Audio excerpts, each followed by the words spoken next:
Hey guys, welcome back to another episode of the Candy Valentino Show, where I get to answer your questions that you send in. So we actually have them all here on my phone, so I'm going to be looking at the questions that you submitted, and I'm just going to answer them live, candid. I don't really know. I have nothing prepared, so this is just going to be pretty raw and real as we talk about your questions that you've submitted to the show. If you haven't yet subscribed to the show, please support everybody that works on this show and subscribe so that we can get this out and we can actually get better guests, higher quality guests, more guests on the show to bring you more interviews and more topics to support you in your growth and success. So if you didn't yet, subscribe, leave a review. We would all be so grateful.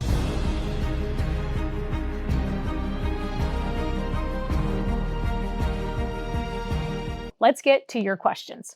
The first one is from Mr. Kim 007, and they said, if you were starting over, what business or businesses would you start in 2024? That's a really great question. I think it would depend on one main factor. If I'm starting over with nothing, right? Or if I'm just starting a business, there's a huge difference. If I'm starting a business in 2024 based off of what I have now, it would be very different than if I was starting over in 2024. If I was starting over, meaning the question I ask my guests a lot is if you woke up tomorrow and everything that you had built is gone, all of your money, your connections, everything that you have is gone, what would you start doing tomorrow to build it all back? For me, what I would do is I would immediately go into selling my services. Anything that you can offer as a service just to get some cash in is going to help you build more earned income more quickly. I would start probably doing something depending on, again, where you live. Me here being in Phoenix, I know that there are a lot of home service businesses that can be easily started. That might be whether it's cleaning a house or landscaping or errand running. I would be doing something like that where I'm going to work with high net worth individuals so that they have more connections, they know more people, they have more net worth, and I would start doing something like that. I don't think anybody is above anything. So to hear me say, probably I would go clean houses. You can make a lot of money cleaning houses. Let's go to the next one. Let's see here. We've got another question that says, can I day trade futures and options in a Roth IRA? I don't know that I've ever been asked this question.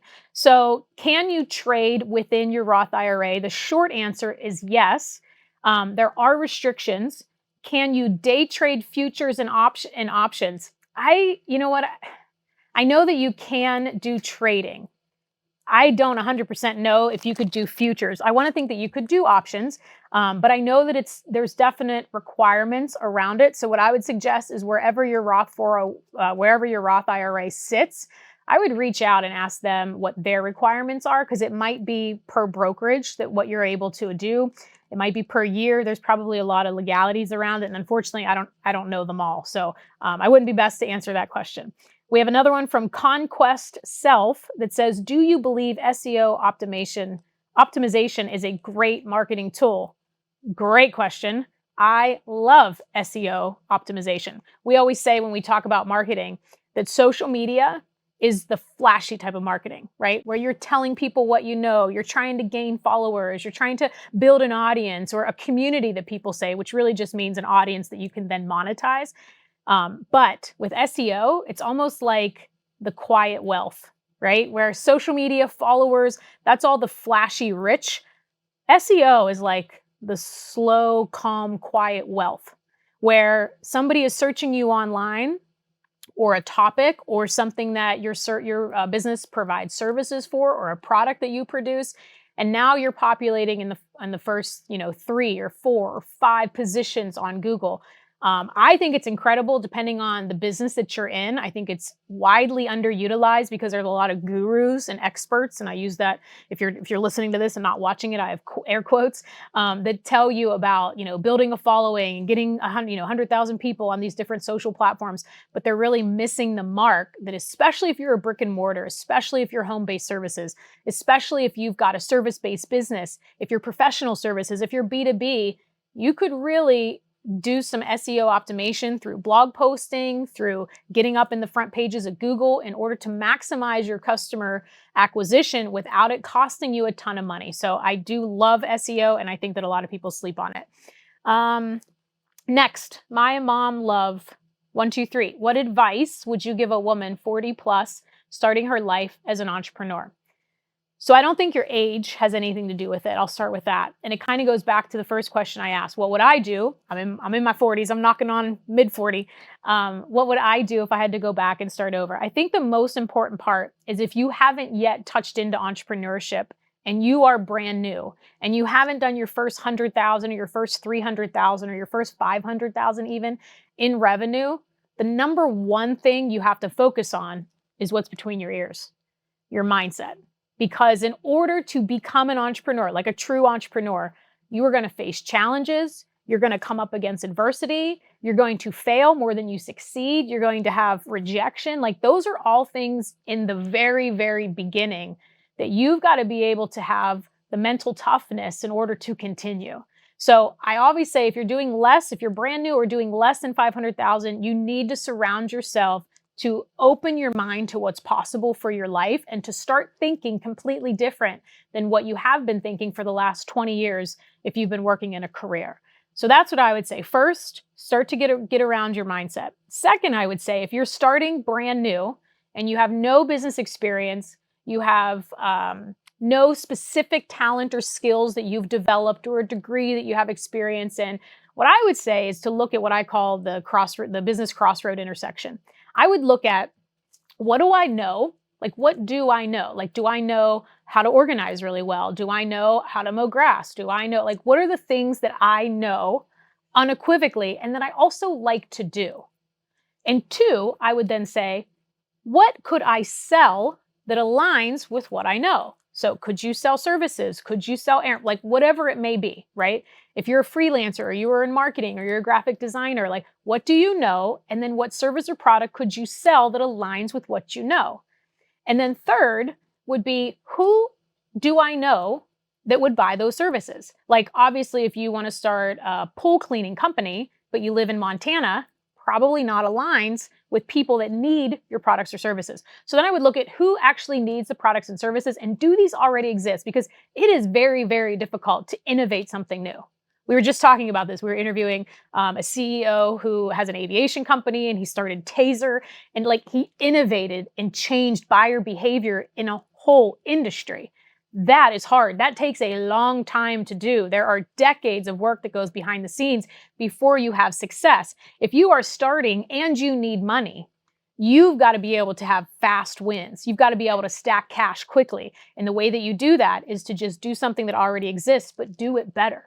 Make it easier to buy, provide better customer service, whatever it might be. So that's what I would say. One, you got to get clear on the 6 inches between your ears. Two, would be what do you already have experience in that then you could create a service or a product with that people that you know in your community or in your area or in your church or in your PTA, whatever it might be, would buy from you.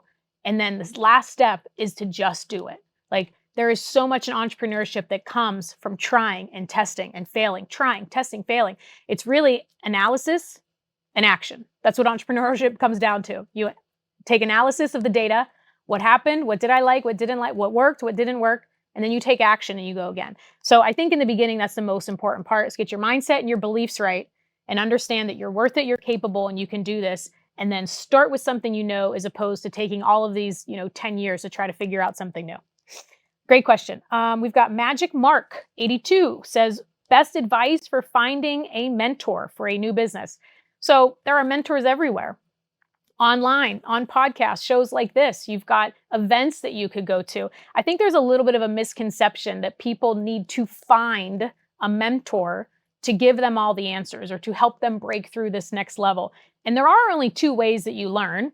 You learn from mentors or you learn from your mistakes.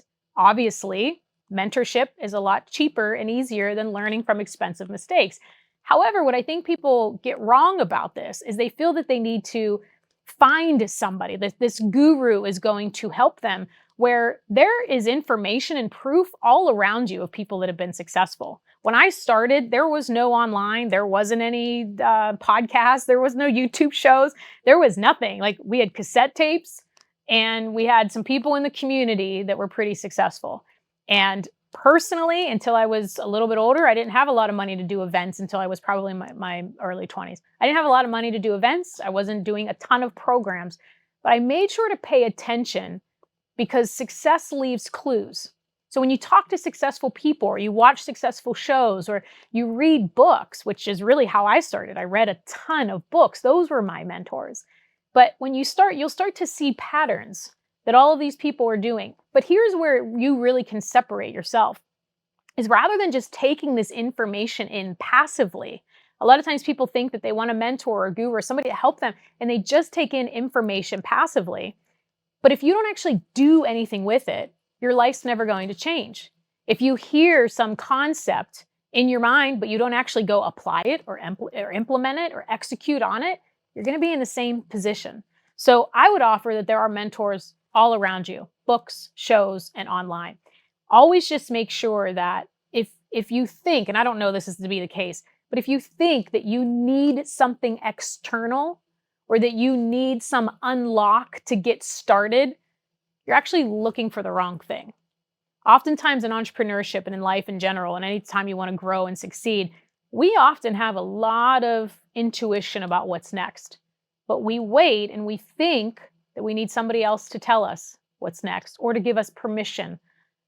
So I'm going to just do something here. If you are waiting for permission to go after your dreams, or you're waiting for some moment to happen that gives you the sign that you should go do this thing that you know you should do, here it is. Abracadabra, alakazam, permission granted. You now have permission to go do what you already know you should do. And of course, I'm speaking in jest, but like it's really that simple. You have all the proof around you of people that are successful. And if you wait to hear some unlock, what might happen is you start taking steps down the path of what somebody else did to be successful, and you miss what you're supposed to be doing. You know, we were just in an interview and somebody was saying that he was getting accolades for this thing that they invented, and it really distracted him for what he was able to do and what he really needed to accomplish. And sometimes those distractions will cost you time, money, and ultimately focus. So mentorship, if you want to go pay for a mentor, anybody that is worth their weight is going to be pretty expensive. And really for mentorship, you have to pay for it. Because if you get it for free, you won't value it. We don't value what we get for free. We don't value what comes easy. We value what we pay for. It makes us show up for it. So there are tons of people online that I'm sure that you would be able to find that if you wanted to pay for their advice or their business group or their development in some way, that's available to you. And again, if you're doing under 500,000, you need to be focusing on your mindset so that you can see what's truly possible. So I hope that helps. Let's see. All right, we've got Maria VN says, do you think it's wise to take out a HELOC on my house to buy a second property? So context, right? I always need context. Unfortunately, I don't have it. That's all I have. So my question is, do you have any other debt? If you have any other debt, the answer is no. So you always want to pay down your bad debt. Do you have a first on the house, or is the home free and clear and you're taking out a HELOC? And what is the second property? Is it a beach house or is it an investment property, right? And I understand these only give you so many characters to ask your question, but let's just kind of go down through them. Generally speaking, if you have a bunch of bad debt, you have to pay that off before you go try and buy any assets, because there is no greater destroyer to your wealth than bad debt. So you have to get rid of that first. Let's say you're in a position that's all gone. Now you own your house, but you have a mortgage on your house. Depending on what that mortgage is currently at, how much money you currently make, how much you have saved in an emergency fund or a fallback fund, and what kind of income and stability that you have in that earned income. And do you have any additional passive income? Those I would all take into account whether or not I'm going to buy a second property. I'm going to assume that you need an investment property, because unless your house is paid off, you're making a lot of money, you have no bad debt, you should not be buying a second home in the Hamptons or whatever it may be.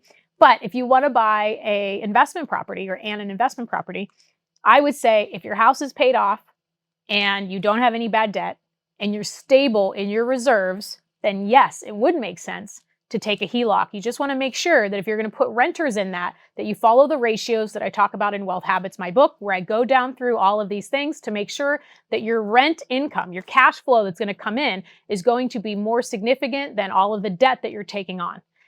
There are other people, I'm sure, that will tell you don't ever leverage your house. But for people that are just getting into investments, if you have everything else handled in your life and you don't have a bunch of debt, then using your home that is paid off, if that's the case, to leverage an investment property, especially when right now there are other vehicles, and it might make more sense to look at some of these other vehicles and not leverage your home.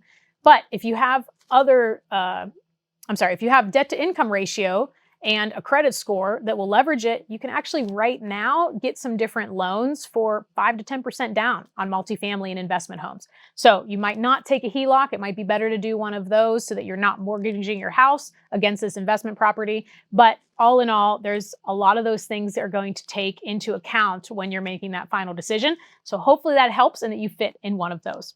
And then Dylan Rosner asks, which you must follow me on social media, because he said, have you ever missed a walk o'clock over the last year? So if you follow me on social media, you know what that means. And I cannot think of a time that I have missed walk o'clock. I'm sure there might have been one or two in there, but we typically always go 5, 6 in the morning. So that's a great question. Thanks for asking. Thanks for following along too and sharing in with my behind the scenes life, and Grace, my dog, which is what he's talking about. But that's all for today. We are going to wrap this up. These are really great. So if you don't follow me on Instagram, this is where I put these questions. I say, ask me anything, and then we just riff them off in the studio and put them together to answer your questions. You can always shoot a question or a topic suggestion that you like to media@candyvalentino.com. We answer those then. But until next time, thanks so much for tuning in with me today. Hope you have a great day. God bless, and we'll see you soon.